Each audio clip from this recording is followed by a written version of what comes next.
하루 한 장 시작하겠습니다. 기도하겠습니다. 살아계신 하나님 아버지 은혜 감사드립니다. 생명과 시간의 주인이신 하나님, 우리에게 새 생명과 새 날을 허락하여 주심에 감사드립니다. 예수님 안에서 우리는 날마다 죽고 날마다 새로워져감을 믿습니다. 지난 시간 지은 모든 죄를 자백합니다. 욕심과 미움과 분노와 증오를 주께 고백하며 나갑니다. 더불어 부지 중에 지은 모든 죄도 주께 상달되기를 원합니다.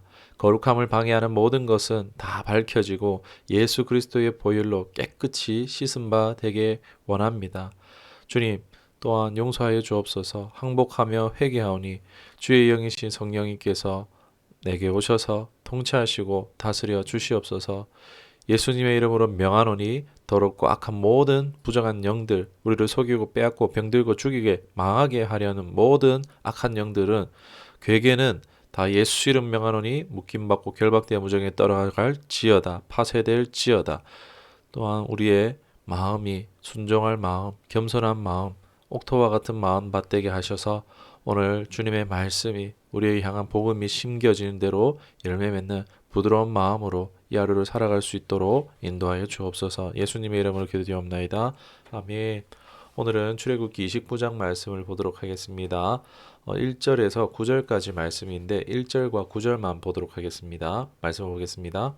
내가 그들에게 나를 섬길 제사장 직분을 위임하여 그들을 거룩하게 할 일은 이러하니 곧 어린 수소 하나와 흠없는 순양 둘을 택하고. 아멘. 9절입니다. 아론과 그의 아들들에게 띠를 띄우며 관을 씌워 그들에게 제사장의 직분을 맡겨 영원한 규례가 되게 하라. 너는 이같이 아론과 그의 아들들에게 위임하여 거룩하게 할지니라. 아멘. 이 임직식의 준비 장면이라고 할 수 있겠습니다. 제물을 준비하는데 뭐 수소 한 마리, 순양 두 마리, 또 무교병과 무교과자, 뭐 기름 바른 전병 뭐 이런 것들이 있는데, 여기서 발견되어지는 공통적인 특징은 흠이 없는 것이라든지 또 누룩을 전혀 넣지 않은 것, 부패하지 않은 것으로서 이것들의 의미를 따져보면은 완전한 것을 의미한다라고 볼 수 있습니다. 온전한 것, 순수한 것을 더 말한다라고 구체적으로 얘기할 수 있겠습니다. 즉 이것이 무엇을 의미하는가 보면은 하나님께서는 우리에게 양적인 것을 원하시는 것이 아니라 질적인 것을 원하신다. 우리는 하나님 앞에 나갈 때 양적인 것을 드려야 되는 것이 아니라 이 질적인 문제 부분에 대해서 생각하고 나아가야 될 필요가 있다는 것입니다. 하나님은 우리에게 많은 것을 주세요. 정말 질적으로나 양적으로나 많은 것을 우리에게 주고 계십니다. 알든 모르든. 그러나 우리에게 하나님은 많은 것을 요구한 적이 없으시다는 거예요. 하나님은 우리에게 항상 요구하시는 것들을 잘 보면요, 온전한 것을 요구하십니다. 순전한 것, 순수한 것을요, 하나님께서는 기뻐하신다는 것입니다. 신약 성경 마태복음 18장 3절에 보면 어린아이들 같지 아니하면 결코 천국에 들어가지 못한다라고 못을 박으십니다. 이건 무슨 얘기입니까? 질적인 문제라는 것입니다. 창세기에 보면은 최초의 제사가 등장하죠. 가인과 아벨의 제사가 나옵니다. 가인의 밭의 소출을 드리고 아벨은 가축의 첫 새끼를 하나님께 올려드렸습니다. 이 가인과 아벨의 제사 중 이 두 제사 중에서 아벨과 그의 제사만 하나님이 받으시는 것을 볼 수가 있습니다. 창세기 4장에 나옵니다. 그러나 여기서 제물의 문제가 아니라 뭐 피의 제사를 드렸기 때문이다. 그것이 아닙니다. 드리는 사람을 하나님 먼저 받으셨어요. 아벨과, 그러니까 드리는 사람의 중심에 더 중요성이 있다는 것입니다. 이 드리는 사람의 중심에 아벨의 그 중심을 하나님 받으셨던 것이고 가인의 중심은 하나님께서 받지 않으셨다는 것입니다. 그렇다면 아벨은 과연 어떤 마음으로 하나님 앞에 드렸을 것 같습니까? 예측하건대 감사하는 마음으로 하나님 앞에 드렸을 것 같습니다. 이 아벨의 첫 새끼를 올려드린 데 보면은 하나님께서 이런 은혜를 주신 것을 고맙게 느끼는 그런 고백이 느껴지는 것입니다. 보면은 복음서에서도 보면은 과부의 두렙돈의 돈은요 아주 작은 돈입니다. 찢어지게 가난한 상황에서 하나님 앞에 드린 것인데 이 모습을 보신 예수님께서는 오히려 가장 많이 드린 자라고 이 여인을 칭찬합니다. 제자들에게 그것을 가르쳐줍니다. 무엇을 말합니까? 그냥 하나님 앞에 우리가 드려야 될 것은요, 어떤 상황 여와 상관없이 내 안에 하나님을 향한 감사와 감격, 이 마음이 하나님 앞에 더 중요하다는 것입니다. 이 마음이 감사한 마음이 큰 것이 더 중요하다는 것입니다. 많이 드리는 것보다요. 그 마음과 일치하는 예물은요, 마땅히 따라오는 것이겠죠.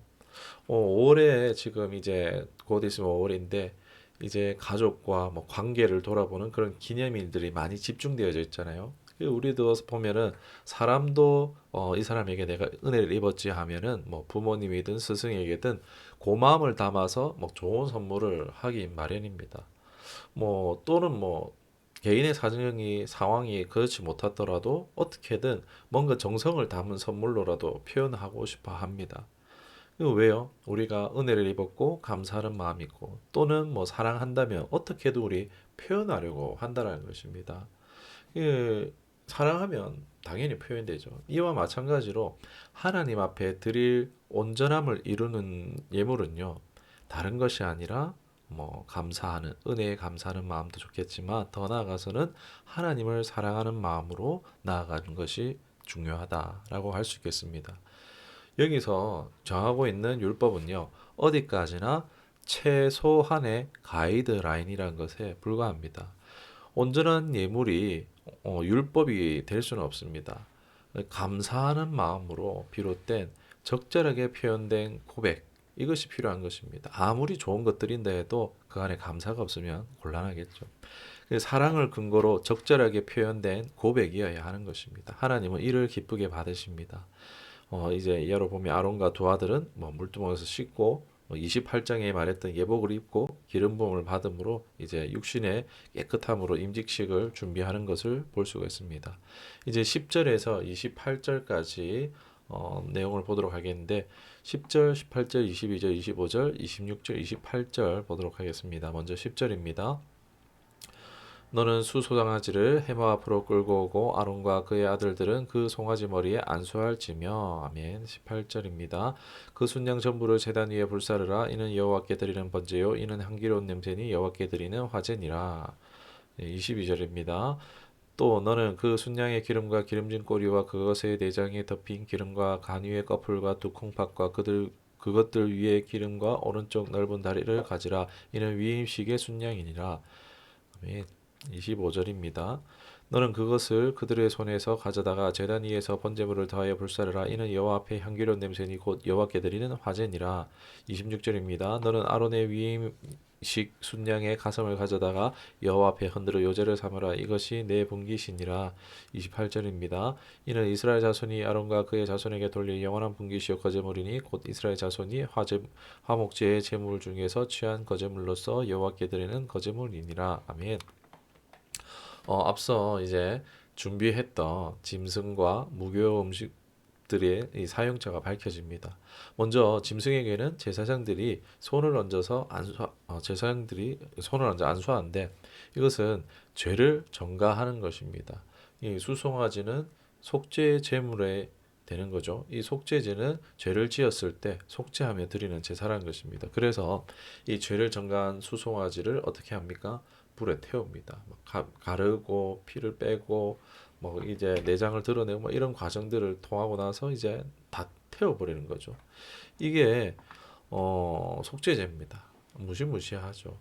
내 죄가 저렇게 된다라는 것입니다. 이로써 이 속죄제를 통해서 제사장의 죄를 씻는 것을 의미합니다. 여러분 더러움은 뭘로 씻습니까? 비누로 씻습니다.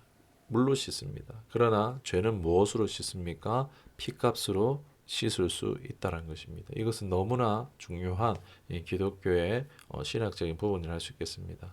그냥 안수를 하죠. 제물에게 죄를 전가했고 한 것처럼 오늘날 우리는 뭐 안수 대신 뭐 목사님이 뭐 안수해 주기도 하지만 그러나 정작 중요한 것은 우리가 예수님을 내 마음에 영접하는 것입니다. 영접하는 자 그 이름을 믿는 자에게는 하나님이 자녀가 되는 권세를 주셨다 하잖아요. 예, 이 당시에 짐승에게 손을 얹어서 안수한다 한들 뭐 제가 거기로 빠져나가겠습니까? 뭐 그게 상징적인 행동이죠. 그런데 하나님께서는 이런 의식을 통해서 그 양을 잡으시고 제사장들에게는 죄가 없다라고 소에게 안수했죠. 이 죄가 없다라고 쳐주시는 것입니다. 이 영적으로 하나님께서 인정해 주시는 것입니다.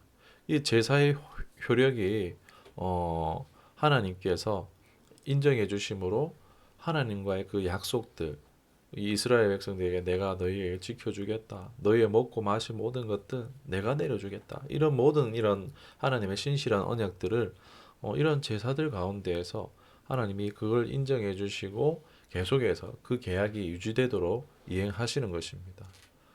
우리가 예수 그리스도를 믿으면은 뭔 일이 있나? 예수를 일단은 우리가 정말 믿어야 되겠고요. 뭔 일이 있나 싶어요. 당장 믿어도 별일이 일어난 것 같지 않지만은 그러나 내 삶 속에 하나님의 언약이 약속의 말씀들이요 차근차근 이것이 이루어지게 되는 것입니다. 갑자기 뭐 예수님 믿었다고 갑자기 막 부자 되고 잘 그런 것이 아니고 말씀에 있는 일들이 내 삶 가운데 하나하나 열매 맺어 가는 것입니다. 그리고 이제 보면은 순양은 번제물인데요.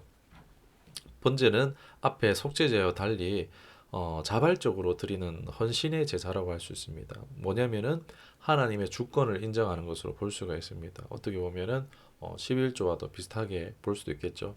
이 번제는 이스라엘에서 매일 아침 저녁으로 드리는 상번제로 또 드려집니다. 이따가 또 등장하게 되는데 이 번제는 또 소나 양이나 이런 것들을 자유로 또 택하여서 하나님 앞에 바칠 수 있습니다. 이 하나님 주권을 인정하는 거죠. 또 다른 순양은 위임식에 쓸 순양이라고 하는데 이 순양의 피를 또 바릅니다. 제사장들에게 바르는데 성별하는 의미, 거룩히 하는 의미가 있고 또 무교병, 과자, 뭐 전병 이런 것들을 요제로 또 번제물 순양과 함께 번제를 올려드립니다. 또 요제와 거제를 또 해서 가슴을 이렇게 해서 또 올려드립니다. 이것을 흔드는 이유는요, 뭐 잘 모르겠습니다. 왜 흔드는지 모르겠지만 이것은 하나님 앞에 속했다, 뭐 봉헌의 의미 이렇게 있다라고 우리 이렇게 보고 있습니다. 위임식을 위해 일부의 순양 고기의 일부를 떼어서 이제 제사장들이 먹게 하는데 또 이따가 다루도록 하겠습니다. 이 하목제와 함께 취함으로써 회복의 의미를 가지는 것입니다. 그러니까 속죄제는 죄를 사하는 것, 번제는 하나님의 주권을 인정하는 것이 되겠고 화목제는 이제 회복의 단계라고 볼 수 있겠습니다. 이게 그냥 제사지만은 의미는 다 다릅니다. 우리가 이런 것을 기억해야 됩니다. 제사하기 위해서 또 주권을 인정하는 부분들 또 회복하는 부분에서 우리는 우리의 삶에서도 하나님 앞에 그런 부분들을 가지고 나아갈 필요가 있습니다. 이제 29절에서 37절입니다. 32절하고 36, 37절만 보도록 하겠습니다.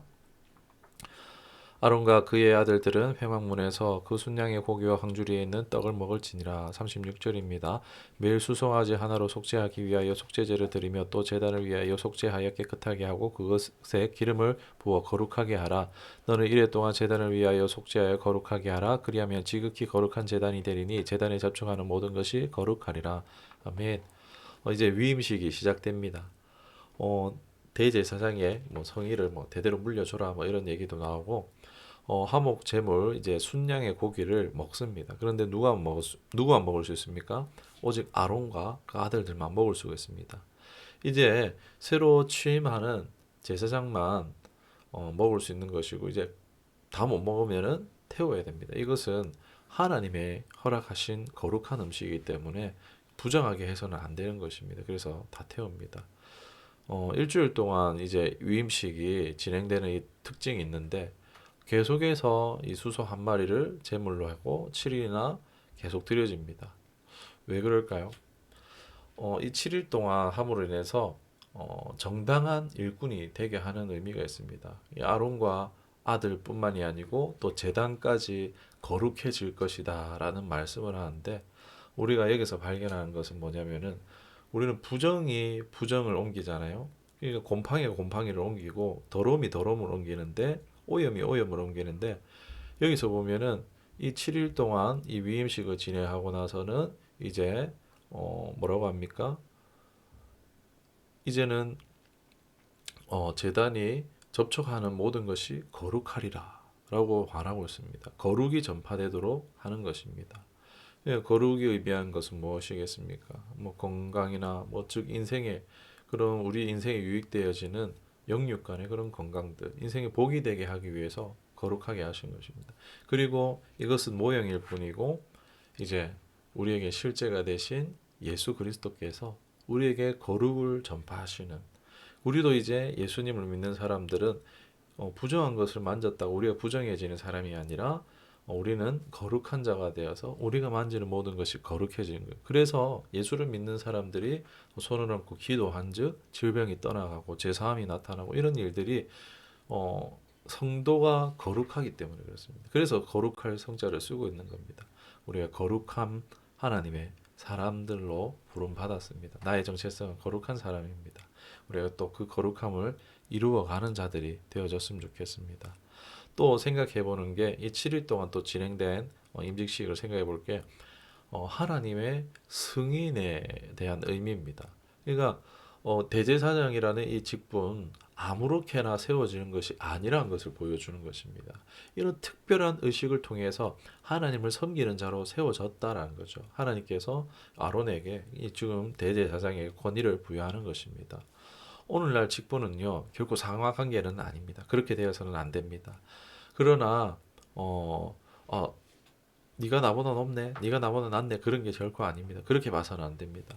서로의 직분이 있는 겁니다. 목사만 귀한 것이 아니고 집사님도 귀한 것입니다. 다 서로가 귀한 것입니다. 그렇기 때문에 내가 그냥 받은 거는 역할을 받은 것뿐이에요. 내가 높고 낮은 게 아니고 그냥 다른 모습에 다른 직분이 있는 겁니다. 다른 역할들이 있는 겁니다. 그렇기 때문에 서로가 받은 역할을 존중하면서 주님의 몸된 교회를 세워가는 조화로운 사역이 필요합니다. 연극만 생각해도 어떻습니까? 주인공이니까 주인공은 더 막 오버해서 연기해야 되고 뭐 엑스트라니까 대충 연기해도 됩니까? 그러면은 그 연기는 아무도 보지 않습니다. 망해버릴 겁니다. 그런 것처럼 교회도 마찬가지입니다. 누가 높음 낮음이 없습니다. 그 역할에 존중하는 겁니다. 주인공이라고 뻐기지 않는 것처럼 서로를 존중하면서 조화로울 때 그 연극이 재밌게 자연스럽고 재밌을 수 있는 것처럼 교회도 마찬가지입니다. 서로 그 역할을 하나님께 받은 그 직분을 존중하는 겁니다. 막 우리 직분을 취하려고 막 세상 계급처럼 막 이렇게 올라가는 게 결코 아닙니다. 우리가 몸된 교회를 세워가는데 서로 조화롭게 사용되기를 원합니다. 38절에서 46절까지인데 38절과 46절만 보도록 하겠습니다. 내가 제단 위에 드릴 것은 이러하니라 매일 1년 된 어린 양 두 마리니 하며 46절입니다. 그들은 내가 그들의 하나님 여호와로서 그들 중에 거하려고 그들을 애굽 땅에서 인도하여 낸 줄 알리라. 나는 그들의 하나님 여호와니라. 아멘. 매일 바치는 번제 이제 아까 말씀드렸는데 상번제라고 또 화제라고도 합니다. 1년 된 양을요 두 마리를 매일 아침 저녁으로 밀과 기름과 포도주도 전제물로 같이 해서 아침 저녁으로 올려드립니다. 뭐 존재 이뭐 제물 위에 또 막 이것을 붓는데 왜 이렇게 하는지는 사실 이유는 잘 모릅니다. 그러나 제사를 위한 이것은 상번제는 제사를 위한 제사라고 할 수 있습니다. 회막을 위한 번제라고 할 수 있겠습니다. 그러니까 제사를 계속 이 제사의 효력이 있도록 하기 위한 매일 드리는 번제라는 거죠. 이게 굉장히 중요한 거죠. 매일 관계를 지키는 거고 어떻게 보면은 주파수를 맞추는 거 같죠. 라디오 주파수가 막 틀어질 수 있는 것처럼 매일 맞춰야지 그 전파가 오차가 생기지 않도록 맞추는 것처럼 상번제는 하나님과의 그 관계를 유지하는 그런 제사라고 할 수 있겠습니다. 이로써 하나님 만나 주시겠다. 내가 너희 하나님 되겠다. 함께 하신다는 것입니다. 우리 날마다 삶 가운데 이런 하나님과의 우리가 맞추는 시간들이 필요합니다. 매일 기도하고 말씀 안에서 우리가 하나님과 나의 관계를 계속해서 조정을 하고 나 중심으로 틀어질 때마다 계속 하나님께로 돌아오는 우리가 되었었으면 좋겠습니다. 그래서 46절에 보면은 놀라운 고백을 하시는데 하나님께서 내가 너희와 함께하기 위해서 이 출애굽을 실현하셨다라는 거예요. 놀라운 은혜죠. 하나님 우리 함께하기 위해서 지금 예수님과 성령님을 우리에게 보내서 구원하셨습니다. 이것은 사실 내가 의식하든 못하든지 하나님의 의지로 지금 우리와 함께 한다는 것입니다. 동행의 이 은혜를 베풀어 주신 것입니다. 오늘도 우리가 살아갈 때에 이 동행의 신앙의 자세를 견지하고 항상 잊지 말아야 할 것입니다. 그것이 복된 길이며 생명의 삶인 줄 믿습니다. 오늘 말씀을 기억하시며 기도하겠습니다. 하나님 아버지, 하나님 앞에 완전히 행할 수 있는 우리가 될 수 있기를 소망합니다. 혼탁한 세상 삶 속이지만 예수님으로 말미암아 온전함과 순전함을 이뤄가게 하여 주옵소서. 우리 육신의 나이는 들지만 마음만큼은 어린아이처럼 날마다 순전해 나가는 은혜가 있게 하옵소서. 하나님을 사랑하기를 원합니다. 제사라는 행위의 의무는 오늘날 우리에게 없지만 드려진 그 중심으로 드려지는 제사, 나의 삶으로 표현되는 삶의 제사를 살아내는 우리가 되기를 원합니다. 또 주님의 피값으로 세운 교회와 사역자와 직분자들, 사람으로서가 아니라 주님이 세우신 그 사실 하나로 서로 부족하고 연약함이 많지만 사람을 보지 않고 서로 존중하며 조화를 이루는 공동체에 이뤄가기를 원합니다. 주님은 나와 하나님의 관계를 다시 이어주기 위해서 피값을 흘리셨습니다. 오늘도 그 피값은 나에게 유효합니다. 주님의 보혈 그 피값 헛되이 되지 않기 위해 하나님의 존전 앞으로 힘써 나아가는 복된 하루 되게 하여 주시옵소서. 성령님 날 하나님께로 더욱더 가까이 인도하여 주옵소서. 또 날마다 거룩을 사모하고 거룩을 전파하는 은혜가 있게 하옵소서. 나를 통해 내 가족과 이웃이 내 주변이 거룩해지는 은혜가 있게 하여 주시옵소서. 예수님의 이름으로 기도드리옵나이다. 아멘.